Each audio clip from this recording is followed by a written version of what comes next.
Hi hello ನಮಸ್ತೆ ಸ್ನೇಹಿತರೆ, welcome to Jose ಪಾಕ. ಇವತ್ತಿನ ವಿಡಿಯೋದಲ್ಲಿ ನಾನು ಹಬ್ಬಗಳಲ್ಲಿ ಮಾಡುವಂತಹ ಬೆಣ್ಣೆ ಮುರುಕನ್ನು ದಿಢೀರಾಗಿ ಹೇಗೆ ಮಾಡೋದು ಅಂತ ತೋರಿಸ್ಕೊಡ್ತಾ ಇದ್ದೀನಿ. ತುಂಬ ಸುಲಭವಾಗಿ ಇದನ್ನು ಮಾಡ್ಕೋಬಹುದು. ಗರಿ ಗರಿಯಾಗಿ ಬಹಳ ರುಚಿಯಾಗಿರುತ್ತೆ ತಿನ್ನೋಕ್ಕೂ ಕೂಡ. ಬನ್ನಿ ಹಾಗಿದ್ರೆ ಹೇಗೆ ಮಾಡೋದು ಅಂತ ನೋಡೋಣ.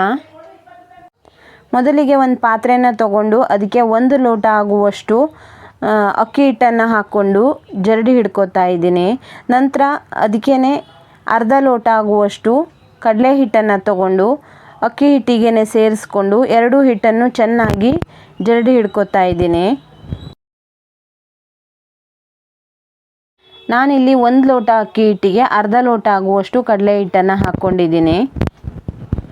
ನೋಡಿ, ಈ ಥರ ಚೆನ್ನಾಗಿ ಹಿಟ್ಟುಗಳನ್ನು ಜರಡಿ ಹಿಡ್ಕೋಬೇಕು. ಆವಾಗಲೇ ಮುರುಕು ಚೆನ್ನಾಗಿ ಬರುತ್ತೆ. ಇಲ್ಲಾಂದರೆ ನಾವು ಕಲಿಸ್ಬೇಕಾದ್ರೆ ಒಂಥರ ಗಂಟು ಆಗಿಬಿಡುತ್ತೆ.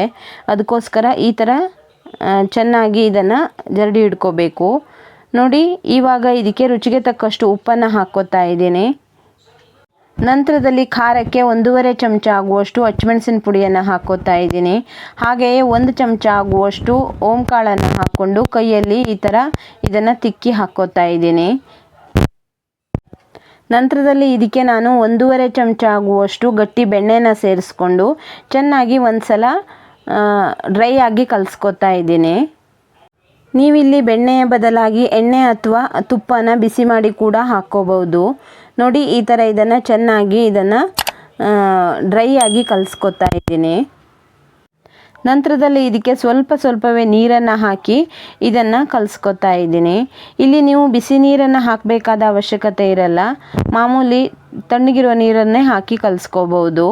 ತುಂಬ ಗಟ್ಟಿನೂ ಅಲ್ಲ, ತುಂಬ ತೆಳ್ಳಗೂ ಅಲ್ಲ, ಮೀಡಿಯಮ್ ಹದದಲ್ಲಿ ಇದನ್ನು ಕಲಿಸ್ಕೋಬೇಕು. ಈ ಹಿಟ್ಟನ್ನು ನಾವು ಚಕ್ಲಿ ಹಿಟ್ಟನ್ನೆಲ್ಲ ಚೆನ್ನಾಗಿ ನಾದಿ ಕಲಿಸ್ತೀವಲ್ವ, ಅದೇ ರೀತಿಯಾಗಿ ಚೆನ್ನಾಗಿ ನಾದಿ ಕಲಿಸ್ಕೊಂಡಾದ್ಮೇಲೆ ಒಂದು ತಟ್ಟೆನ ಮುಚ್ಚಿ 10 ನಿಮಿಷ ಇದನ್ನು ನೆನೆಯೋಕ್ಕೆ ಬಿಡಬೇಕು. ನೋಡಿ, 10 ನಿಮಿಷ ಆದಮೇಲೆ ಹಿಟ್ಟು ಹದವಾಗಿ ನೆಂದಿದೆ. ನೋಡಿ, ಸಾಫ್ಟಾಗಿ ಕೂಡ ಬಂದಿದೆ. ಕೈಗೆ ಏನು ಅಂಟ್ತಾ ಇಲ್ಲ. ಇವಾಗ ಇದನ್ನು ಚಕ್ಲಿ ಒರಳಿಗೆ ಹಾಕಿ ಮುರುಕಿನ ಬಿಲ್ಲೆನ ಹಾಕ್ಕೊಂಡು ಮುರುಕಿನ ಬಿಲ್ಲೆನ ಹಾಕ್ಕೊಂಡು ಸ್ವಲ್ಪ ಎಣ್ಣೆನ ಹಾಕ್ಕೊಂಡು ರೆಡಿ ಮಾಡಿ ಇಟ್ಕೊಂಡಿರುವ ಹಿಟ್ಟನ್ನು ಹಾಕಿ ಮುರುಕಿನ ಶೇಪಲ್ಲಿ ಇದನ್ನು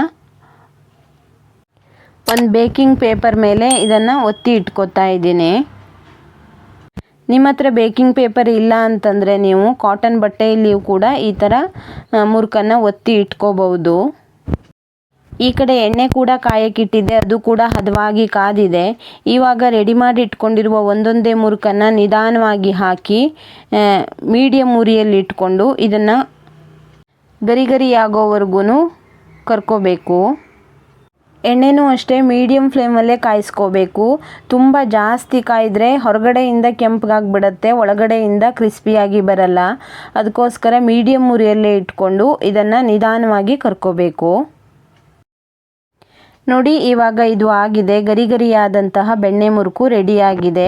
ಇದೇ ವಿಧಾನದಲ್ಲಿ ನೀವು ಉಳಿದಿರುವ ಹಿಟ್ಟನ್ನು ಕೂಡ ನಿಧಾನಕ್ಕೆ ಮೀಡಿಯಮ್ ಉರಿಯಲ್ಲಿ ಕರ್ಕೋಬೇಕು. ನೋಡಿದ್ರಲ್ವಾ ಸ್ನೇಹಿತರೆ, ಇನ್ಸ್ಟೆಂಟಾಗಿ ಬೆಣ್ಣೆ ಮುರುಕನ್ನು ಹೇಗೆ ಮಾಡೋದು ಅಂತ.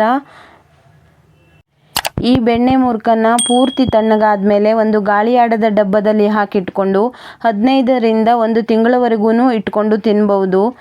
ಮಾಡಿದವಾಗಿಂದ ಹಿಡಿದು ಖಾಲಿಯಾಗೋವರೆಗೂ ಕ್ರಿಸ್ಪಿಯಾಗೇ ಇರುತ್ತೆ. ತುಂಬ ರುಚಿಯಾಗೂ ಕೂಡ ಇರುತ್ತೆ. ಖಂಡಿತವಾಗಿಯೂ ನೀವು ಕೂಡ ಒಮ್ಮೆ ಟ್ರೈ ಮಾಡಿ ನೋಡಿ. ಹೇಗಾಗಿತ್ತು ಅಂತ ಕಮೆಂಟ್ ಬಾಕ್ಸಲ್ಲಿ ತಿಳಿಸಿ. ಹಾಗೆಯೇ ನನ್ನ ಇವತ್ತಿನ ಈ ವಿಡಿಯೋ ನಿಮಗೆ ಇಷ್ಟವಾದರೆ ಲೈಕ್ ಮಾಡಿ, ಶೇರ್ ಮಾಡಿ, ಸಬ್ಸ್ಕ್ರೈಬ್ ಮಾಡಿ. ಇನ್ನೊಂದು ಹೊಸ ಅಡುಗೆಯೊಂದಿಗೆ ಮತ್ತೆ ಸಿಗ್ತೀನಿ. Thank you.